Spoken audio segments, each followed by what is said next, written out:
Assalamu alaikum dear student, teachers, parents and friends. It's Nisar Shirpao and physics is my profession. Once again I'm with a very special topic, uh, but a special question. Show that the gravitational field is a conservative field. ये question अक्सर short question में भी आता है, long question में भी आता है, पार्ट में आता है और इसमें इस तरह होता है कि यही लिखा जाता है कि शो दैट, ये दिखाओ कि ये शो करे, ये प्रूफ करे कि ग्रेविटेशनल फील्ड जो है ये एक कंजर्वेटिव फील्ड है। ठीक है, तो ये हम कैसे प्रूफ करेंगे, कैसे शो करेंगे, इसके लिए मैंने थ्योरी ऑलरेडी लिखी ताकि हमारे पास टाइम का बचत हो। तो देखिए कौन कौन सी बातों को हमने प्रूफ करेंगे, प्रूफ करना है ताकि उससे हमें ये पता चले कि ग्रेविटेशनल फील्ड जो है वो कंजर्वेटिव फील्ड है। यानी ग्रेविटेशनल फील्ड जो कि कंजर्वेटिव फील्ड है, कंजर्वेटिव फील्ड की डिफिनीशन क्या होनी चाहिए, उसी डिफिनीशन को हमने प्रूफ करना है। ठीक है, तो इसमें लिखा है देखिए, to show that the gravitational field is a conservative field, gravitational field को कंजर्वेटिव फील्ड साबित करने के लिए we have to prove that work done by the field force, हमने ये साबित करना होगा कि इसी ग्रेविटेशनल फील्ड का जो फोर्स है अलोंग, ये जो काम करता है एक बॉडी पे अलोंग द क्लोज्ड पाथ, एक क्लोज्ड पाथ पे, यानी यानी ग्रेविटेशनल फील्ड का जो फोर्स है और एक क्लोज पाथ पे बॉडी पे जो जितना काम करता है ए जीरो जीरो होना चाहिए। ये एक डिफिनेशन है कंजर्वेटिव की। कंजर्वेटिव फोर्स और कंजर्वेटिव फील्ड की डिफिनेशन यही है कि अगर बॉडी को जिस पॉइंट पे पड़ी है उसी पॉइंट से आप ले गए कहीं दूर जाके वापस उसी पॉइंट पे लेके आए तो टोटल वर्क डन क्या होगा, जीरो होगा। अगर जीरो हुई ये वर्क तब ये फील्ड जो है ये कंजर्वेटिव फील्ड होगा। ठीक है, दूसरी बात को हमने इसी डिफिनीशन के साथ लिंक है, and also this work is independent of the path. और दूसरी बात यह है कि आपने अगर एक पॉइंट से दूसरे पॉइंट तक मुख्तलिफ रास्तों से जाना पड़े लेकिन काम एक जितना करना पड़े, ठीक है, मतलब पाथ पे डिपेंड नहीं कर रहा हो, तो ये कंजर्वेटिव फील्ड होगा। But depend on the initial and final position of the body in the gravitational field. और ये जो काम होता है ये बॉडी के रास्ते पे डिपेंड नहीं करता कि किस रास्ते से जा रहा है, कैसे जा रहा है, स्पीड के साथ जा रहा है, स्लो जा रहा है, लेकिन इस पे डिपेंड कर रहा है कि बॉडी की इनिशियल और फाइनल पोजीशन कितना दूर है, इस दो पॉइंट्स के बीच का डिस्प्लेसमेंट कितना है, एक दूसरे से कितने दूर है, कितने वाइड है ये। ठीक है, इस बात, इन तीन बातों को हमने साबित करना है। लेकिन ये एक ही एग्जांपल, आप बोल और डरिए मत, एक आसान एग्जांपल के साथ मैं इसे प्रूफ करूंगा और आपको पूरी के पूरी मार्क्स मिलेंगे। ठीक है, ये इसकी थोड़ी सी explanation, there may be several closed path, closed path कई रास्ते हो सकते हैं, जैसा कि कई रास्ते हम ले सकते हैं, जैसा कि हम लेते हैं एक दो पॉइंट लेते हैं ग्रेविटेशनल फील्ड में और उसको हम मुख्तलिफ रास्तों से लिंक कर सकते हैं, शामिल कर सकते हैं। जैसे कि हमारे पास ये ग्रेविटी है और ये दो पॉइंट है, एक रास्ता ये भी है, एक ये भी रास्ता हो सकता है, एक ये भी हो सकता है, ये एक इस तरह भी एक रास्ता हो सकता है, इस तरह भी एक रास्ता हो सकता है, ये कई रास्ते हैं। ठीक है, there may be several closed path, ये सारे क्लोज्ड पाथ हैं इस तरह। ठीक है, सारे। But to make the problem easy, इस प्रॉब्लम को आसान बनाने के लिए we take a closed path in the shape of the right angle triangle. हम आसानी के लिए ताकि हम एक प्रॉब्लम की सोल्यूशन की आसानी हो, इसके लिए हम एक राइट एंगल ट्राइंगल लेते हैं, वरना इसी रास्ते पे भी हम काम कैलकुलेट कर सकते हैं। इस सारे रास्तों को छोटे छोटे हिस्सों में डिवाइड करें, यहाँ पे फोर्स जो है ये इसी डायरेक्शन में है, यहाँ पे इसी डायरेक्शन में है, यहाँ पे इसी डायरेक्शन में, सारे फोर्सेस जो है ये कैलकुलेट कर दे, सारे रास्ते ले लें, छोटे छोटे हिस्से ले लें और इसे सारे जितने भी वर्क होते हैं, work done by each force, हर एक फोर्स ने कितना कितना काम किया, सारा काम ऐड कर दे, बात आसान हो जाए। लेकिन इसके लिए इंटीग्रेशन करना पड़ेगा, वो लंबा चौड़ा सा प्राइस वो करना पड़ेगा। तो इसके लिए आसानी हम बनाएंगे। आसानी ये है कि हमने अगर एक रेगुलर शेप जैसा कि ट्राइंगल है, राइट एंगल ट्राइंगल, हम वो लेंगे आसानी के लिए, ठीक है। We take a close path in the shape of right angle triangle ABC, एक राइट एंगल ट्राइंगल ABC हम लेंगे, but it should a vertical triangle, ये ट्राइंगल वर्टिकल होगा, मतलब ये इस तरह नहीं पड़ा होगा, इस तरह होगा। इस तरह पढ़ने से जो है, अगर ये एक बॉडी को आप इस तरह घुमा रहे हैं, ये ट्राइंगल हो रेक्टेंगल हो जो भी हो, लेकिन काम होगा ही नहीं, क्योंकि आपने तो पोजीशन चेंज नहीं की, क्योंकि इसको इस तरह इसलिए हम लेते हैं कि यहाँ से यहाँ तक जाने में क्या होगा, वर्क डन होगा। ऐसा करने में वर्क नहीं होता, ये तो इक्विपोटेंशियल सरफेस बन गई ना इस तरह, ठीक है। तो ये वर्टिकल होगा, हॉरिजॉन्टल नहीं होगा। तो आसानी के लिए हम इस तरह करते हैं, देखें। और उसी रास्ते पे हमने एक मास m को एक वर्टेक्स से लेकर दूसरी वर्टेक्स तक ले जाना है। सपोज फर्ज करें ये हमारे पास एक राइट एंगल ट्राइंगल है, इसको मैं नाम देता हूं A, B एंड C। इस साइड का जो हाइट है वो h में रिप्रेजेंट करता हूँ, इसका जो लेंथ है ये, इसको मैं b रिप्रेजेंट करता हूँ, और इसको मैं क्या कैपिटल H रिप्रेजेंट करता हूँ, कैपिटल H से H, ठीक है। ये हमने रिप्रेजेंट किया, ये सारा लेंथ है। इसका ये वाला साइड जो है इस हॉरिजॉन्टल के साथ एंगल थीटा बनाता है। अब हमने क्या करना होगा, हमने सबसे पहली लाइन जो आपने स्क्रीनशॉट ली वो प्रूव करेंगे। वो कैसे, हम एक ही पॉइंट से बॉडी को स्टार्ट करेंगे, बॉडी को इस तरह लेके फिर इस तरह ले आएंगे, फिर इस तरह इसी पॉइंट को वापस आएंगे। तो work done from here to here, यहाँ से यहाँ तक वर्क, फिर C से A तक वर्क, फिर A से B तक वर्क, ये सारी ये तीनों वर्क हम ऐड करेंगे। अगर ये जीरो हो गई, इसका जो मजमुआ है ये जीरो हो गई, तो हम ये कह सकते हैं कि work done along A closed path is zero. एक डिफिनीशन पे तो हम पूरी उतर गई, ठीक है। अब सपोज एक मास इधर पड़ा हुआ है, ये इधर मास है, ये मास है, हमारे पास ये मास m है, इधर पड़ा हुआ है, इसको हमने नीचे ले आया, इसका mass, let we have mass m at vertex C।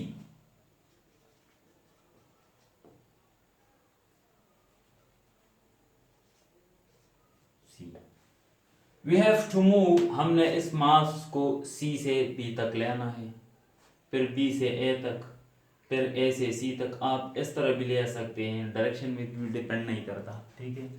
तो इसको देखिए, ये नीचे आ रहा है, इस तरह नीचे आ रहा है, डिस्प्लेसमेंट क्या है, डिस्प्लेसमेंट डाउनवर्ड है। ग्रेविटेशनल फोर्स क्या है, ग्रेविटेशनल फोर्स जो है वो हमारे पास F ग्रेविटेशनल फोर्स है, वो भी नीचे की तरफ है, दोनों डाउनवर्ड है, यहाँ से यहाँ तक ये डिस्प्लेसमेंट है, दोनों एक ही डायरेक्शन में है। The work done from C to B, work done C to B, इस तरह हम लिखते हैं। वर्क डन का फार्मूला क्या है, ये चूँकि डिस्टेंस कम है, इतना सा डिस्टेंस है, तो इसके लिए हम ये जो ग्रेविटेशनल फोर्स है ये वेरिएबल नहीं लेते, ये कांस्टेंट है, क्योंकि ये इतना डिस्टेंस जो है ये रेडियस ऑफ द अर्थ के मुकाबले में नेग्लेजिबल है। तो ये फोर्स जो है ये कांस्टेंट है, और ये सारा फोर्स जो है कांस्टेंट इसलिए कि डायरेक्शन के लिहाज से भी कांस्टेंट है, इस तरह डायरेक्शन के लिहाज से भी कांस्टेंट है और मैग्नीट्यूड के लिहाज से। आप इधर जहाँ पे आप होंगे आप पे इतना ही फोर्स होगा और एक ही डायरेक्शन में होगा, डायरेक्शन भी चेंज नहीं होगी, ठीक है। तो force, gravitational force into displacement, ये हमारे पास फार्मूला है, लेकिन डिस्प्लेसमेंट यहाँ पे चूंकि हाइट की बात होती है तो h लेंगे। Gravitational force F H cos 0 degree, दोनों एक ही डायरेक्शन में है, दोनों डिस्प्लेसमेंट और फोर्स के बीच का एंगल जो है वो 0 है, ये होगा 1, ठीक है। तो ये ग्रेविटेशनल फोर्स किस चीज़ के बराबर होती है, mg के, और ये h, ये वर्क डन है फ्रॉम C to P, ये एक साइड का वर्क, अब दूसरी साइड पे हम वर्क मालूम करेंगे B to A, work done from B to A. Now work done from B to A is equal to gravitational force into displacement। gravitational force कैसा है, डाउनवर्ड है। डिस्प्लेसमेंट कैसा है, इसी डायरेक्शन में है, ऐसे। एंगल कितना है, 90 है। ग्रेविटेशनल फोर्स और डिस्प्लेसमेंट के बीच का एंगल 90 है। क्लियर हुई ना बात? ये मतलब बॉडी हम इस तरह लेके जा रहे हैं, ठीक है। तो ये हम लेंगे gravitational force F G, sorry B cos 90 degree, cos 90 0। तो इस साइड पे बी टू ए जो है वर्क नहीं होगा। क्यों नहीं होगा? क्योंकि ए और बी पॉइंट जो है ये एक ही लेवल पे है। एक ही लेवल पे हम एक ही पोटेंशियल की बात करें, ये एक ही पोटेंशियल पे पड़े हैं। जब भी दो पॉइंट्स एक ही पोटेंशियल पे हो और बॉडी आप जितना भी एक पॉइंट से दूसरे पॉइंट तक रिपीटेडली लेके जाएं तो कुछ काम ग्रेविटेशनल फील्ड नहीं करेगा, ठीक है। अच्छा, अब आते हैं एक इम्पॉर्टेंट ए टू सी। अब इस बॉडी को हमने इस तरह लेके जाना है ए टू सी, ये हमारे पास मास है, ठीक है। तो डिस्प्लेसमेंट ये जो h है ये किस डायरेक्शन में है, इस डायरेक्शन में है। हमने फोर्स अप्लाई किया इस डायरेक्शन पे, ये हमारा अप्लाइड फोर्स है। हमारा इससे कोई काम नहीं है, हम काम कर रहे हैं, लेकिन हमारी जो बात है वो ये है कि ग्रेविटी कितना काम कर रहा है। It is important for us. हमारी जो इम्पोर्टेंट बात है वो ये है कि ग्रेविटी कितना काम कर रहा है। अब देखो ग्रेविटी ये है, ये ग्रेविटी, ग्रेविटेशनल फोर्स। डिस्प्लेसमेंट क्या है, ये है डिस्प्लेसमेंट, इसी डायरेक्शन में, ठीक है। अच्छा, तो अब डिस्प्लेसमेंट और फोर्स के बीच का जो एंगल है वो हमारे पास ये एंगल है। और ये मालूम कैसे करेंगे, इसके लिए आसान बात ये है, याद रखो यहाँ पे इसके साथ एक नॉर्मल होता है इधर,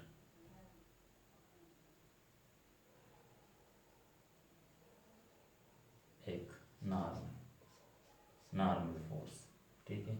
इस नॉर्मल फोर्स को हमने बढ़ा दिया, तो नॉर्मल वो होता है जो इस प्लेन के साथ एंगल कितना बना दे, 90 का एंगल। तो मतलब इस नॉर्मल लाइन, इस लाइन और इस प्लेन के बीच का जो एंगल है ये 90 है। और ये नोट कीजिएगा कि नॉर्मल और ग्रेविटेशनल फोर्स जो होता है इसके बीच का जो एंगल होता है, ये वाला जो एंगल है, ये एंगल, ये इस प्लेन के इंक्लाइंड एंगल या एंगल ऑफ इंक्लिनेशन के इक्वल होगा, लाजमी। ये एंगल जितना इधर है इतना ही इधर होगा। अब देखो ये एंगल कितनी हो गई, डिस्प्लेसमेंट और फोर्स के बीच का जो एंगल है, ये जो एंगल है टोटल एंगल, ये थीटा प्लस 90। तो work done, now work done from A to C, work done A to C is equal to gravitational force into h displacement। देखिए ग्रेविटेशनल फोर्स वो तो है ही mg, और ये h है, cos कितना एंगल लेंगे, 90 प्लस थीटा, क्योंकि फोर्स बॉडी उसी डायरेक्शन में जा रही है और ग्रेविटेशनल फोर्स इस तरह है, तो दोनों के बीच का एंगल जो है वो 90 प्लस थीटा है। तो ये एम जी एच, इस पे एक फार्मूला होता है इस तरह, ये फार्मूला आप याद करें, मैथमेटिक्स वालों को पता होगा, मेडिकल वाले याद करें। ये फार्मूला इस तरह होता है कि cos 90 cos थीटा, ये यहाँ पे प्लस है तो माइनस, साइन 90 साइन थीटा। ये जब इस किस्म का जो फार्मूला आपने ओपन करना होता है तो ये वाला तरीका है। cos 90 किस चीज़ के इक्वल होगा, ज़ीरो के, तो ये साइड तो ज़ीरो हो गई, ये ज़ीरो। और का साइन 90 किस चीज़ के इक्वल है, वन का, ये साइन माइनस साइन थीटा। तो ये कितना हो गया, देखिए ये डायग्राम में मुझे मजबूरन मिटाना पड़ेगा, तो नहीं छोड़ देता हूँ यहाँ डायग्राम छोड़, ठीक है ये छोड़ दें। अब देखो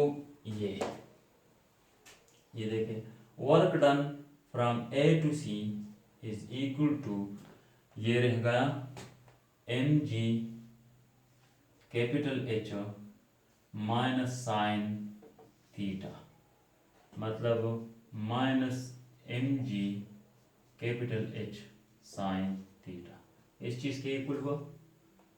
अब देखो इसी ट्राइंगल पे साइन थीटा इस एंगल पे अप्लाई करें, क्योंकि एंगल ये और ये वाला एंगल एक ही है, एंगल में कोई चेंज नहीं आई, वही एंगल है, तो इसी ट्राइंगल पे अप्लाई करें। Apply sine theta to the triangle, और ये कौन सा triangle, right angle triangle B A C. ये ए मैंने बीच में ले लिया क्योंकि यहाँ पे एंगल जो है ए पे है। तो साइन का फार्मूला आपको तो पता है, sine theta is equal to, sine theta के फ्रंट वाला जो साइड होता है ये परपेंडिकुलर होता है, ये जो लंबा साइड होता है हाइपोटेन्यूज है, तो ये होगा परपेंडिकुलर बाय हाइपोटेन्यूज, ये परपेंडिकुलर है एच और ये हाइपोटेन्यूज। तो ऐसा करें कि यहाँ साइन की वैल्यू रख दें, work done from A to C is equal to minus M G capital H, और साइन की जगह लिख दें small H divide by capital H, ये दोनों कैंसल, ये हो गया minus M G H. Okay, अब ये एक वर्क ये, यानी पहला वर्क ये था, दूसरी साइड पे जो वर्क हुई ये, और ये तीसरी साइड पे, तीनों को ऐड कर दें। अब देखना होगा कि एक दूसरे को ज़ीरो कर देंगे या नहीं। अगर ज़ीरो हुई तो बात क्लियर है, ठीक है। तो देखो ये तो ज़ीरो है ही, ये प्लस एम जी एच है, ये इसके साथ ऐड करें माइनस एम जी एच, ये ज़ीरो हो जाएगा, समझ आ गई ना। तो the total work done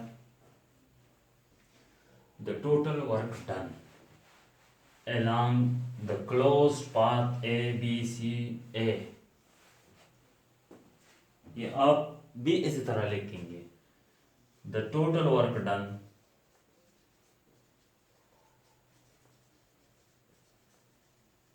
along the closed path A B C A, ए से स्टार्ट हुई वापस ए पे आ गई, वो वर्क है A B C A is equal to work done from A to B. हमने उल्टा ले लिया तो कोई बात नहीं, डायरेक्शन में कोई, A to B, B to C, C to A. अब देखो ए टू बी या बी टू ए, ये हुई zero plus B to C m g minus M G h, ये एम जी h minus M G h, ये cancel, total work done from A to B to C to A is equal to 0. Thus, the work done along the closed path become equal to 0. Hence, the gravitational field is a conservative field. ठीक है जी, hence the work done along the closed path by the gravitational field becomes equal to 0. So the gravitational field is a conservative field.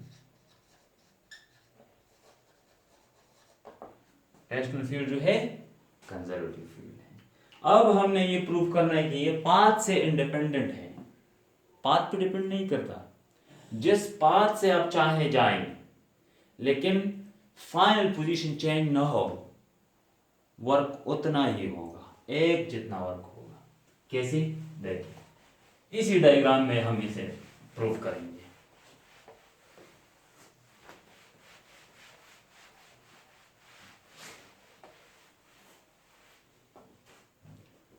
इसी question का दूसरा जो part है वो, ठीक है। मास इधर पड़ा हुआ है, ये हमारे पास ए बी सी है, ठीक है। अब हमने ये प्रूफ कर रहे हैं, हमने सी तक जाना है।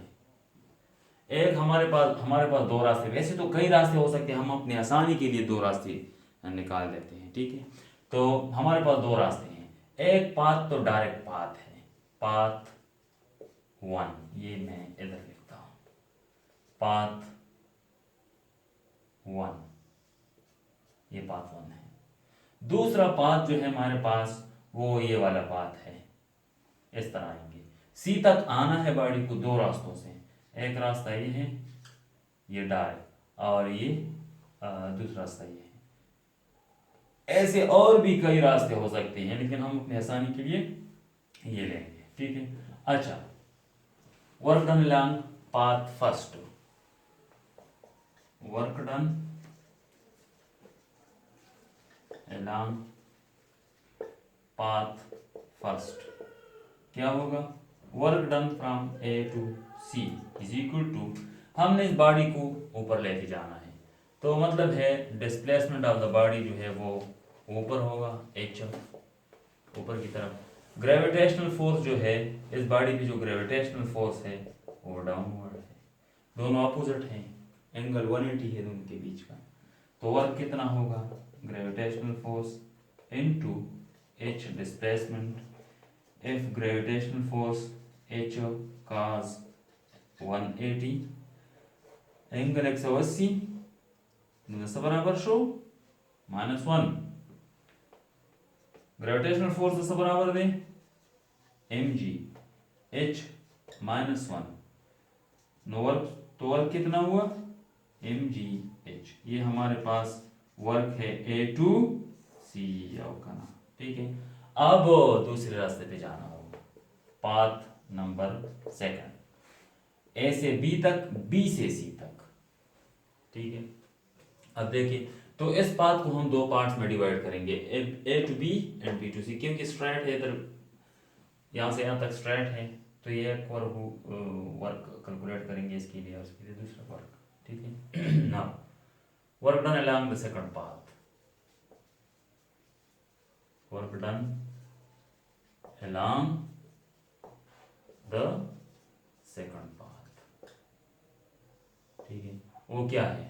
Work done from A to B to C, ये सेकंड पाथ है, ठीक है। A to B to C, इसको हम दो हिस्सों में डिवाइड करें, work done from A to B plus work done from B to C. और ये इससे पहले हम कर चुके हैं कि बॉडी को हम इधर ले, इस साइड में इस तरह ले जा रहे हैं, तो उस पर जो ग्रेविटेशनल फोर्स है, ग्रेविटी डाउनवर्ड होती है, और ये जो डिस्प्लेसमेंट है ये इसी डायरेक्शन में है, दोनों के बीच का जो एंगल है कितना है? 90 है। तो वर्क ए टू बी कितना होगा? 0 वर्क होगा, क्लियर बात है। Work done from A to C, A to B, gravitational force dot displacement, यहाँ पे ए बी आप ले सकते हैं, यहाँ पे हमने बी लिया था, यहाँ पे हम एच लेंगे, तो बी cos 90 डिग्री, cos 90 किस चीज़ के इक्वल है? 0 के। तो अच्छा, plus work done from B to C, no gravitational force into H, ठीक है। इसके लिए हमने काम किया इस तरह, ये लिया, ठीक है।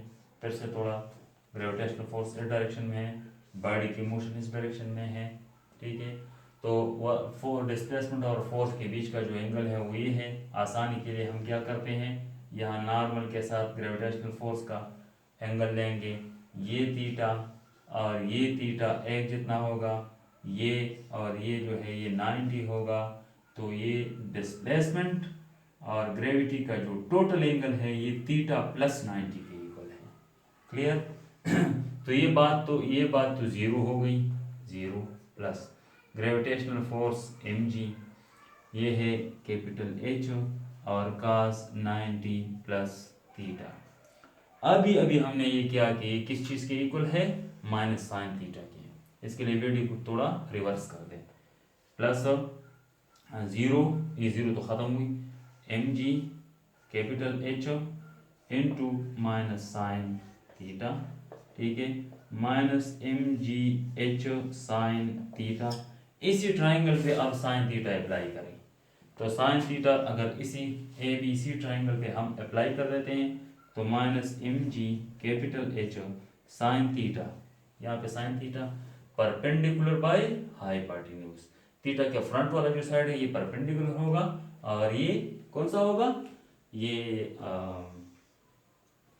हाइपोटेन्यूज। तो परपेंडिकुलर बाय हाइपोटेन्यूज यानी स्मॉल h डिवाइडेड बाय क्या, कैपिटल H, ठीक है, ये दोनों कैंसिल। अब देखो कितना वर्क हुआ, minus mg h, work done to A B to C, कितना वर्क हुआ, इसी रास्ते भी उतना ही वर्क हुआ, माइनस mg h, इसी रास्ते भी इतना ही वर्क हुआ। इस तरह और भी कई रास्ते हो सकते हैं, इस तरह भी एक रास्ता हो सकता है, इस तरह भी एक रास्ता हो सकता है, इस तरह भी एक रास्ता हो सकता है। ये there are several thousands path between two points, लेकिन जो आखिर मंजिल एक था सी, तो काम उतना ही हुआ। यहाँ भी माइनस mgh, यहाँ भी माइनस mgh, ये डायरेक्ट रास्ता था, डायरेक्ट पाथ था, ये इनडायरेक्ट पाथ था, दोनों पे एक जितना।